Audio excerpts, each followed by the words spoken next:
really, this idea that this needs to be done to get rid of Hamas. I mean, let's be frank here. The leaders are not in Gaza, right? I mean, we've seen them. We see them having meetings in Russia.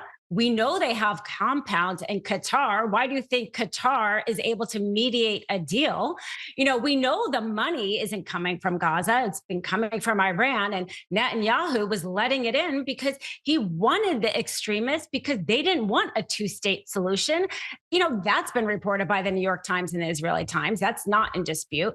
So let's be frank, right? I mean, if you really want to get rid of Hamas, which I think is an absolutely good thing to do, the Palestinians, even for the most part, saw them as an authoritarian regime. You have to get rid of the leadership. You've got to get rid of the money. But right now, you're really killing the civilians. Are you also killing some low level fighters? Yes, I'm sure. Are you creating more people who are angry at this situation and willing to fight back? Yes.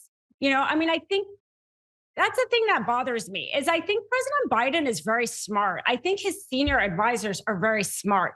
They understand this is not really a way to broker a peace.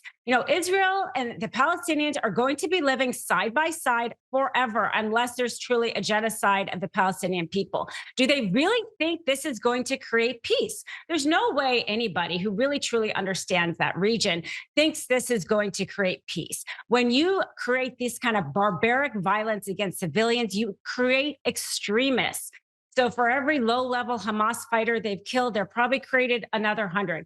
Why aren't you going against the leadership? Why are you killing the civilians? And yes, maybe you're killing some fighters along the way, but when you're doing it with so much hatred, you are going to get people who hate you in return. And that's what we really need to stop here. We have to get back to the humanity. We've got to get back to some sort of civility. And we in the United States need to lead like that in order for that to happen at all. And if we're not willing to, it's not going to happen.